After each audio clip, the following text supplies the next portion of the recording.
right, everybody, welcome back to the podcast. Today we're going to have a conversation with Hans Rock. I'm sure many of you would have seen him on social media. He's quite active there. So we're going to talk to him. He's actually here in person, face to face, which is quite nice.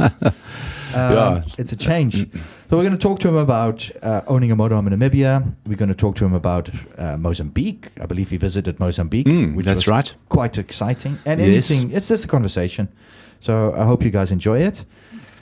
And you too, Hans. Welcome. No, thank you very much, and thanks for hosting that. And it's good to be back at Motorhome-World. Nice coffee, and the hospitality is fantastic. And at the same time, you guys are busy making some amends and fixing some things that went a little bit wrong with the motorhome. And I unfortunately hit a bit of a branch or tree in Mozambique, and that corner piece is being replaced at the moment. Okay. Yeah, well, that's nice, so we can combine it. Yes. Maybe we must put the call out there. Everybody that wants their motorhome fixed or something, come in here and we have a podcast. Yeah. So that's quite nice. I must say, it's quite a difference to have a person in front of me as well, which is quite nice. Makes a pleasant change. So is this the first then? I did one. The first one we did was actually with Robert. Remember the lithium? The whole. Oh, yes. But it wasn't as professionally set up as this. Well, not that this is professional, but this is a lot better. No, than it's it did on that one. it's full of instruments. Yes. Shall I say? Yeah. No. So we got a nice setup now. So I'm sure everybody out there will appreciate the quality has gone up a little bit. So I think it was worth it. Great. Right, Hans. How many kilometers have you got on your motorhome now? Well, now it's coming on to about 43,000. Nice. So we have certainly been around, and we do find ourselves probably traveling, I guess, about 50% of the year. So I think we need to elevate that even more. Well, that's what it's used for. That's what you're Absolutely. supposed to use it for. Yeah. I mean, I keep saying to other people as well, we get motorhomes here that are meant to travel. And these motorhomes are 4, 5, 6 years old, and they come here under 10,000 kilometers. And it's like, this is not what it's supposed to do. So you're doing it the right way. I thank you very much. I think so too. Yeah. All right. I just want to start with the whole Namibian thing. We have a lot of customers in Namibia, but there might be a lot more people out there that want to get into the motorhoming lifestyle. Not purely just overlanding, but maybe just motorhoming, on-road motorhoming. So is it difficult to own a motorhome in Namibia? From a perspective of, is it clear on licensing? Is it clear on driver's license? Is it a difficulty, or is it as easy as here in South Africa? Dennis, I actually had a look at this prior to getting a motorhome and starting off with the cab chassis, and then deciding where to have it built. And obviously Motorhome-World came out as a priority. So I would have liked to have it slotted in a bit earlier. I think it was over half a year that we had to wait until we drove the cab chassis down to Cape Town and have it done. But to own a motorhome per se in Namibia, I don't think there's any big difference between that and South Africa. The cross-border is like driving a motor vehicle across the border. So it was quite simple for us. And then we left it over here and we flew back to Nam, and I think it was built and completed. I'm speaking a little bit under correction, but in less than 3 months. I think it was around about 2.5 months. And then we flew. I flew back just to have a look at the progress at the halfway sort of mark, and then we flew back to take a delivery. So things were very simple, and I think we spent about 6 weeks traveling back to Nam just to make sure that everything is in order and everything worked accordingly, which was obviously the case. And we went back across the border, and it was straightforward. Okay, so there was no issues there. No issues whatsoever. Do you have in Namibia the same issues that we have here in South Africa with the traffic police thinking that a motorhome, well, yours is different, I guess, because yours is what we call a code 10 or a code C anyway, because you've got the Overlander with the GVM of 5.5 ton. You still have a 5.5 ton vehicle. You don't have the 7 ton, the new one. No, it's 5.5 ton. Yeah, so yours anyway is going to be a code C1 or a 10 as the old language. But do you know if you have a code B motorhome, so a normal licensed motorhome, if the traffic police and maybe also has issues with that? You know, Dennis, there have been reports of people being pulled over and the traffic officers not being too sure about the weight and so forth. And I am aware of a couple of arguments that have transpired with regard to the license and then having a B license instead of a heavy-duty license, code 10. But I think there's perhaps been 1 or 2 incidences, but nothing serious. So owning the Discovery, which is a max of 5.5 tons, you do need a heavy-duty license for that, though. So that hasn't been a problem at all. I think if you got that license, it's home sailing. There isn't a problem, with the traffic department at all. Yeah. Now here in South Africa we have the issues where the traffic police seems to think that a registered motorhomes is you need also a heavy license for that, or C1, EC1 license for it, and not a code B. Whereas when I did a whole podcast on this as well. Okay. When your tear is below 3.5, then you can actually drive it with a normal license. Your vehicle is not like that because you're way above 3.5 as a tear vehicle anyway. Yes, that is correct. But our Discoverer 4s and 6s, the normal road goings, they're all below 3.5, so they can all be driven by the code B. But the traffic police out there seems to think otherwise. Anyway, different story. But yes, you've answered the question. So, right.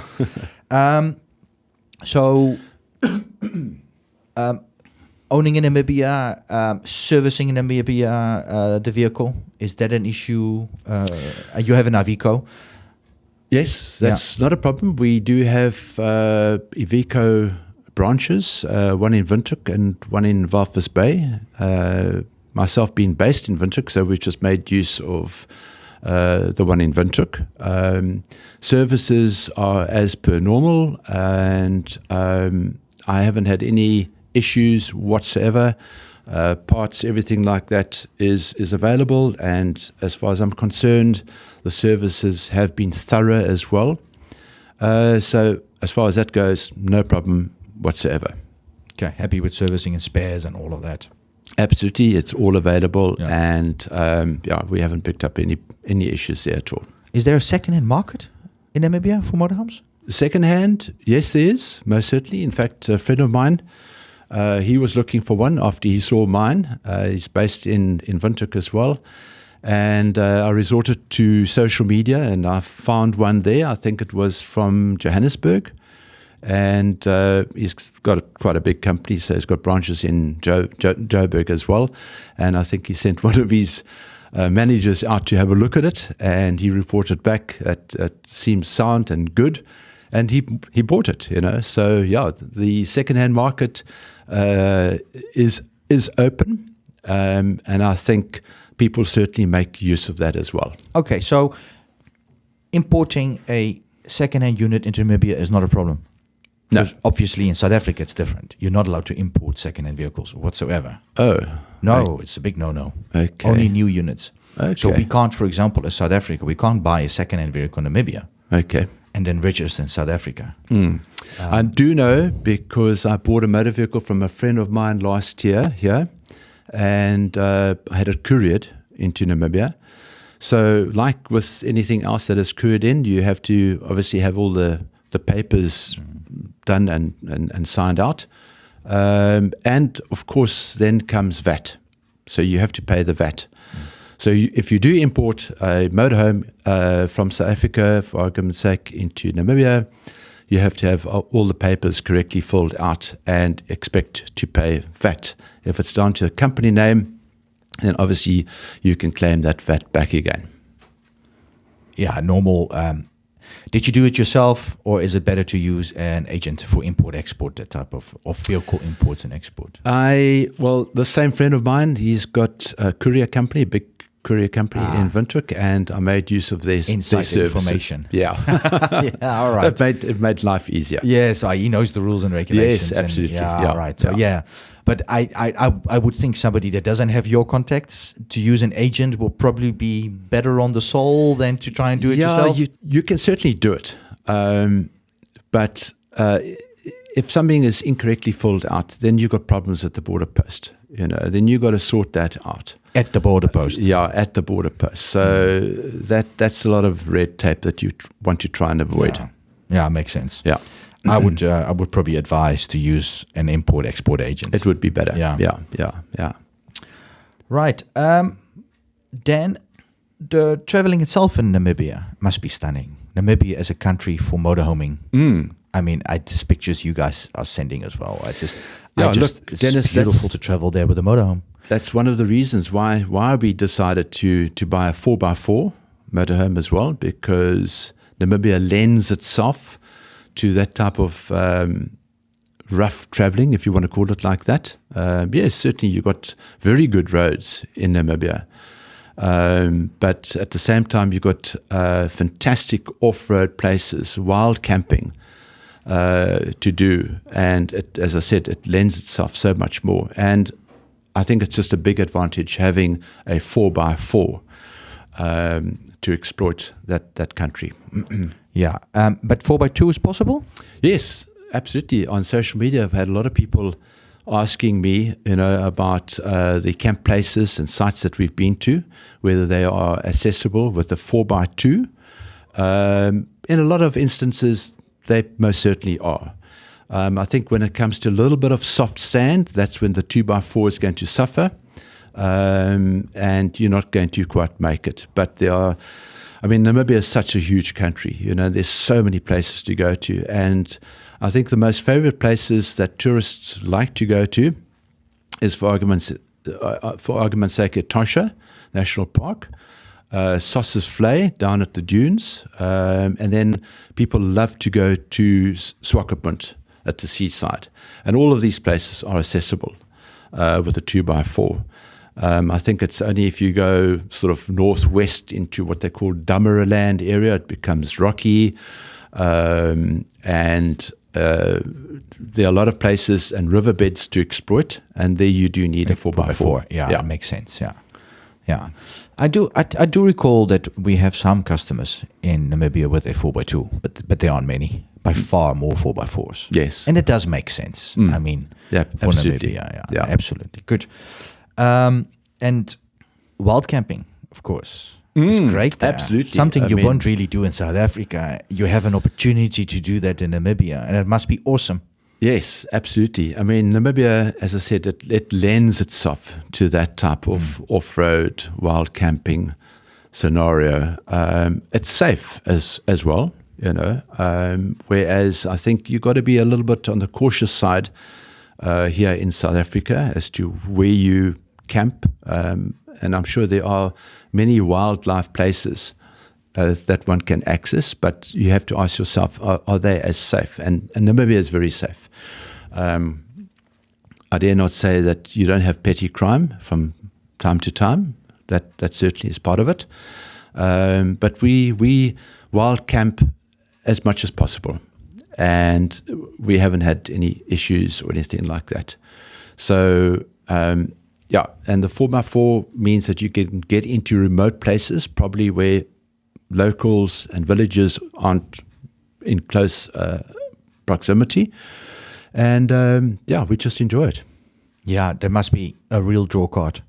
I can think that a lot of people out there, the overlanding community, that Namibia wild camping is. I'm guessing more the north side, north of Windhoek, must be just such a big draw card. Up northwest, it's remote, it's wild, it's safe to camp there. And then if you take the whole of the Caprivi Strip, it's a popular place towards Zimbabwe, Botswana. A lot of places along that Zambezi River where one can do wild camping. Perfect opening for Mozambique. Yes. Last time we yes. spoke, you were on the way. You were in KwaZulu-Natal, and you were on your way to Mozambique with Bernd, a friend of Yes. yours. Yes. Also an overland owner, a Discoverer Extreme owner. Yes, that's right. I think his was built in 2016, towards the end of 16. Bent is a cousin to my wife, Andrea. And in actual fact, he was an inspiration when we embarked on deciding to get a motorhome built. We looked at his, and I said to you guys, you know what, just give me a mirror image of what he's got. So it's sister and sister. And we embarked on this trip for about 2 odd months through South Africa, south of Durban, where we joined up, and then traveled through Cozy Bay, and then into Mozambique. And we spent a whole month in Mozambique, essentially along the coastline. It's a trip that you could do in a 2x4, although there were a couple of places whereby you actually needed a 4x4 as well. But most of the trip was accessible with a 2x4.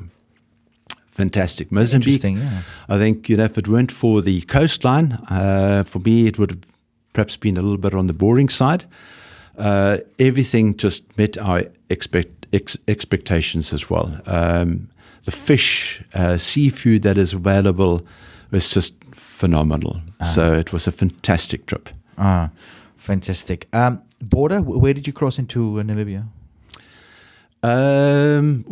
Dennis, now you not asking Namibia, me. sorry, Mozambique. Into Mozambique, yeah. Into Mozambique. Where was it? It was at Cozy Bay. Okay, yeah. In the south, yeah. And then we traveled up north, quite a few 100 kilometers up north to as far as a place called Inhamban. The only downside, I would say, with Mozambique, and a lot of people have expressed their opinion about this, is that there's a lot of corruption, unfortunately. We did get stopped once for so-called speeding. I was doing 64 in a 60k zone. And I think there were about 8 police officials that invited me to have a look at the radar, and I confirmed that we were 4 kilometers above the speed limit. And then I was told, look, it's 1,000 meticals per 1 kilometer, which is also wrong and false. So in other words, we had to pay 4,000, but if we paid 2,000 cash, we can be on our way and go. So I climbed onto an app called Drive Moz, and on that there's a walkie-talkie type of system called Zello. And I called up, there's people always available to help you, and I called up and I spoke to, luckily, a Mozambican ministry official who answered my distress call. And he told me to take my phone on loudspeaker to the police, which I did. And he spoke to them in Portuguese. And I had this interpreted later. But I was told after they heard what he had to say, there wasn't any discussion about this. They just gave me my driver's license back again and said, go. And then I had that interpreted. And basically what he says is that stop your corruption and leave the tourists alone and let them be on their way. So I was grateful for that. That is amazing. I didn't know that existed. I didn't know you could do that. Drive Moz app, you say? Yes, free to download. Yeah. And I think at any given time, there's well over 100 people listening in, maybe inquisitive people. Some are residents in South Africa still. They're not even in Mozambique. But they're well informed and they're there to assist you. That's amazing. And who arranges this app? Do you know who's the? I'm not too sure who drives it. Is it government or is it private? No, it's private, I think. Okay. Wow. Yeah. Absolutely amazing. We should do that in South Africa. It wouldn't be a bad thing at all. I like and then that. you also you can get what they call the Drive Moz sticker. So it's a sticker basically showing the app. And you put that on your driver's side door, close to where the window is, so that if there is an official that comes up to you, he sees that sticker, and it puts them off a bit because they know that you are on the Drive Moz app, Yeah. and you have access to good advice. Interesting. I like it. I really like it. It's a good step forward if they can keep it up like that. And for you can prove you're the proof that say that it worked. Absolutely. So, but you need to have internet connection. Yes. Or is it mobile service? 3G, 4G. It's mobile service. Yeah. Yeah. So you had a Mozambican SIM card, or did you? I had a Mozambican SIM card which you bought at the border, and once again you've got to be cautious about that, because once you cross the border, people run up to you and all want to sell you SIM cards and data and stuff like that. And then if you drive 50 k's further on to a destination, you find that the price is 1/3 of what you are charged at the border. And I'm sure Drive More's app will also tell you that. Yes. Yeah, On that app, you will find that somewhere. Yeah. Oh, great all around. Absolutely. No, I'm very happy to see that. I'm going to delve a little bit more, but personally into that as well, and have a look how it works. It sounds amazing. Yeah. Yes, but corruption aside, stunning. You went to in Albana. I don't know. I don't know how to pronounce Yes. it. Yeah. And a then whole lot of places. all the way up, always along the coast. Diesel, it's good diesel availability. Yes. No issues. No issues. It's quite a bit more expensive, if I recall. I think it was close to about 27 rands per litre. I see your diesel down here is floating at around about 22, 21 something. Yeah. So it is quite expensive. Okay. And water? Water you have to be careful of. It's not always good water. So with us, we've got a good filter system. So if we're not too sure, I try and keep our 220 litre water tanks with good drinkable water. Not that we do use it for drinking. We just use our water for obviously the pollution and everything like that, and for washing up. But it's good to know that your tanks are clean. Yes. And obviously, we use that water a lot of the time to boil and make coffee and tea with. Okay. And drink water out of a drinking water maybe you buy? Yeah, I rather like to buy 5 or 6 litre water bottles, and then we know that it's good. It's and that's fine to drink. People also always ask me, is there water and diesel available when you are here in East Africa, West Africa, wherever? And I'll go, are there people there? And they go, yes. Well, if there's people there, that A, there's diesel, and B, there's water. Yes. There will always be diesel and water where there are people. Whether the diesel is good quality or not, that's the second question. That could be. Yeah, but and the same for the water. But there will always be diesel and water most of the time wherever you go. So yeah, that's good. Yeah. Campsites. Talk to us about. Did you wild camp? Did you use campsites in Mozambique? No, we actually didn't wild camp at all. It was all at official sort of campsites. Yeah, they fluctuated, from really good to not so good. But generally speaking, we found ourselves on that coastline. So there was a little bit of sand at some that you had to negotiate, but that's where the 4x4 comes in. And but generally speaking, the campsites were all very good. Yeah, good. Well, you don't really need much. You've got everything on board. Absolutely. So that's the beauty of the overlanding. It's a house on wheels. Yeah. And then insurance while you're in Mozambique. Was that an issue? Was it a non-issue? As a Namibian registered vehicle, of course. I do recall that you have to take out a compulsory road insurance. I can't remember how much that cost, but that is a compulsory thing to do. Nothing changed. We had our vehicle already insured in Namibia. So there wasn't any issues with that at all. No. Okay. So that was also easy. It's just on the border, like you do. Same with Namibia. Correct. If we go to Namibia as South Africans, we also have to buy the road fund tax. Yes, something. I forget what it's called. That's correct. Same thing. Okay. Same thing. Yeah. All right. And Bernd, happy also That Yes, yeah, enjoyed absolutely. it. I think he would have liked to have taken part in this podcast Yeah. as well. We will do one with him one day. Yeah, no. And we do plan to go back next year as well. Okay, Yeah. great. Well, that shows you that it was good. Same route or more north?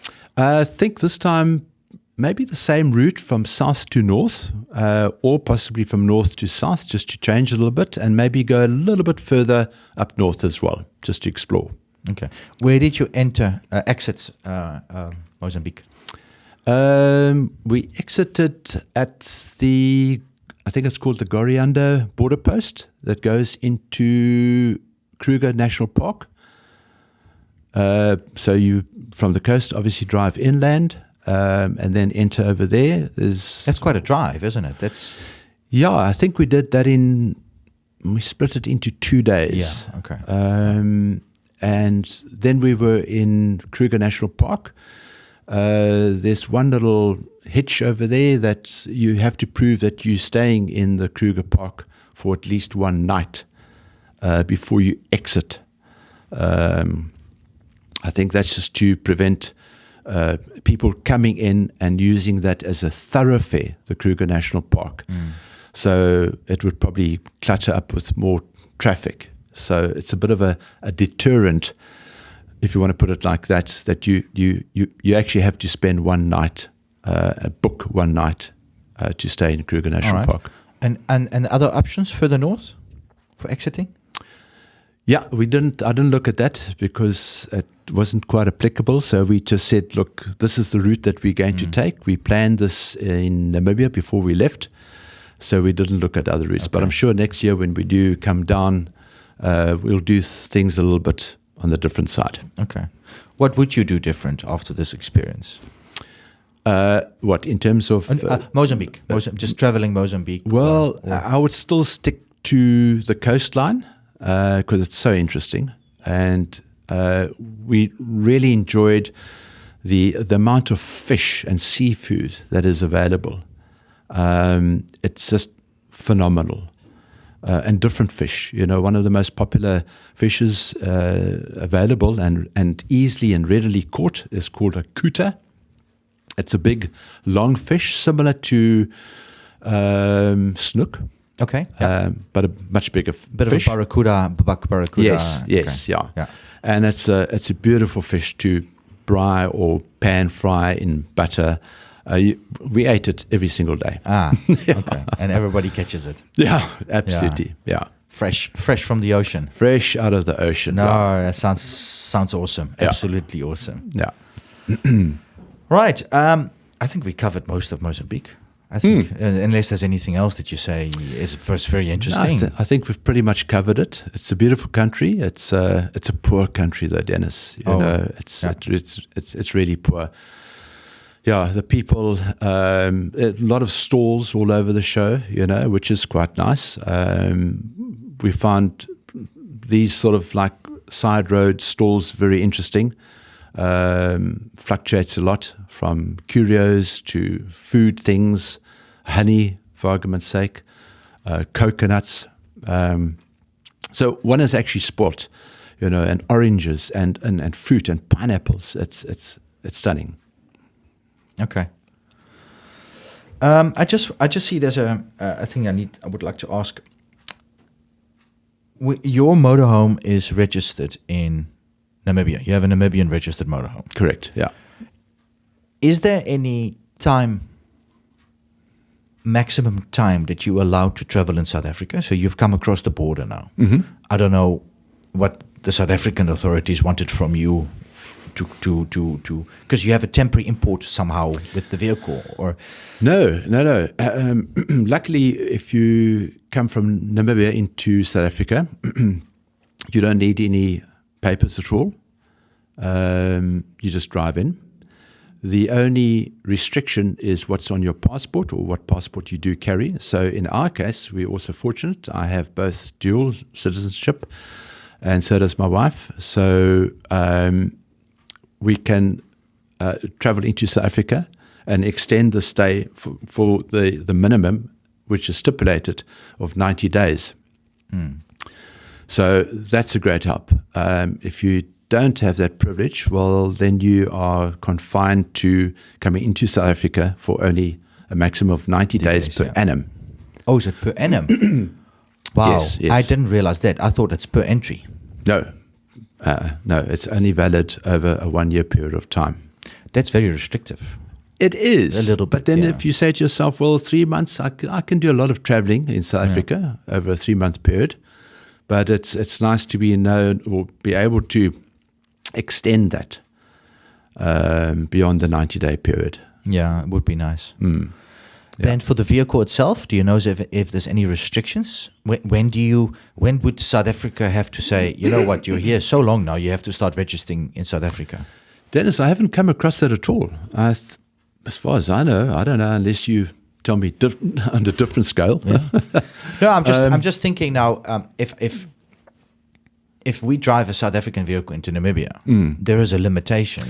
Yes, I do believe there is one. And I think it's, as far as and somebody can correct me, it's 180 days.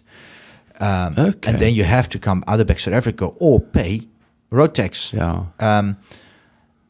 I'm just wondering if it's the other way. There must be something. I mean, otherwise I could, for instance, buy a vehicle in Namibia, in Windhoek, and then keep it forever in South Africa.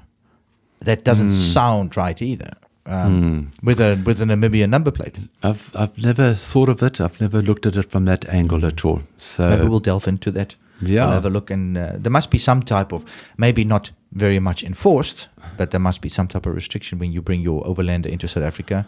You as a person, you would have either 90 days or, like you, dual citizenship. You can be here indefinitely. Correct. But I would assume you can't leave your vehicle here indefinitely. So that's probably the answer. Something I'm that looking for. I can't give you an answer Yeah, there. that's fine. Let me see if we can put some and see that, and then I can use it into a next podcast. And then for South Africa, you've traveled extensively as well. I know this is not Namibia and Mozambique, but just your idea of 4x4 versus 4x2 for South Africa. What is your feeling on that? Yes, Dennis. I often think that driving a 4x4 in South Africa is a bit of an overkill because you can access so many places here with a 2x4. There's no doubt about that, and the road system here is good. I think perhaps if you go into the city centres, maybe you're going to encounter a lot of potholes and things like that. But you can still drive around with a 2x4. I cannot think offhand of any place in South Africa where we have been that you can only access it by 4x4. So as far as that aspect goes, it's a nice to have 4x4. And we really use it, for argument's sake, in Botswana, in Namibia. But here in South Africa, I think you can home sail on a 2x4 for most of the places. Yeah, that's what we thought as well. Yeah. Yeah. The 4x4 is very popular, and I'm sure there's many areas and campsites and visiting areas where people want to go. We actually do need a 4x4. So I'm sure there are. Sure. Yeah. Yeah.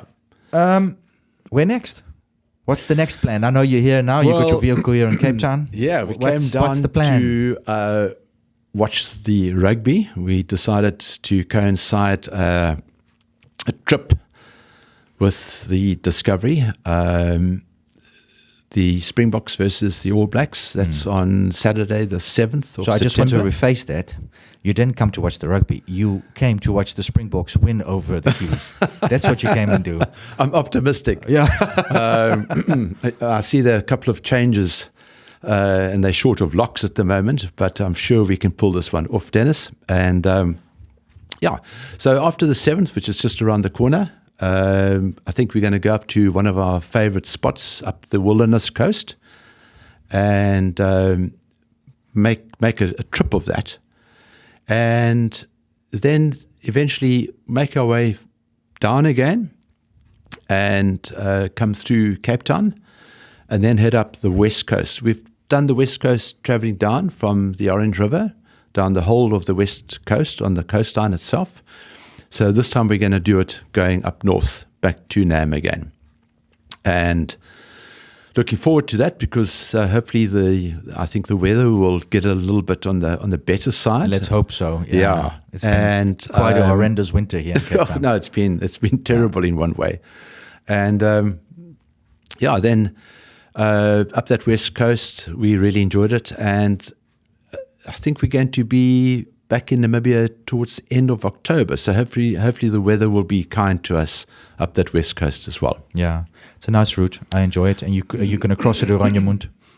Sorry? Yeah, you're going to cross into Namibia at Oranjemund? Yes. Yeah. Yes. Yeah. It's a nice Port Nolloth, all of those areas. Yes. Yeah, it's very absolutely. nice. Yeah. The flower season as well, I guess. So you're going to we were lucky enough to, when we came down now, in that Namakwa land area, although we didn't go too far west, but certainly from Springbok down south, lots of flowers.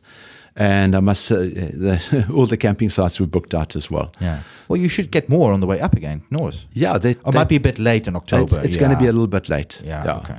Yeah. You get the start of summer. End of the rain, hopefully. Hopefully, yeah. Great. So, well, thank you. Thank you for joining us. Thank you for being here in person. It's a pleasure to host you here, which is very nice. Thank you very much, Dennis. It's nice being here, and thanks for the podcast as well. Yeah, I hope everybody listens. I hope a lot of people listen. I'm trying to bring the lifestyle out there. So, and I think you're doing a great job online, on social media. Your pictures are stunning and beautiful. No, thank you. And I know a lot of people follow you, which is great. Because it's all about the lifestyles, all about bringing the happiness of motorhoming and camping out there. And I think with people like you and what you do for it, it inspires. No, thanks. It's from a photographic point of view and a journey. It's nice to share the journeys with a lot of other people, and other people appreciate that as well. They learn from that. It's like buying a magazine and seeing in that magazine a feature about a certain camping spot. I think a lot of people take advantage of that. And in my case, a lot of people do contact me and refer to the previous camp spots where we have been. And inevitably, those people go there as well. So it's nice to share that. Yeah, it's fantastic. Yeah, it's good.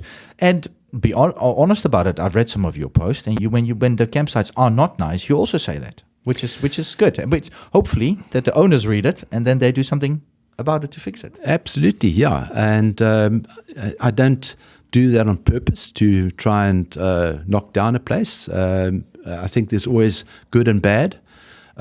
Hopefully, most of the time, all good about a certain camping place. But if there is something that's perhaps a little bit out that needs some fixing, and I think it's a good platform to get that across. Yeah, perfect. All right, I think we can leave it at that. Hans, thank you very much. Thank you. Thanks very much, and I hope everybody enjoys this podcast. Yeah, thanks everybody for listening, and tune in for the next one.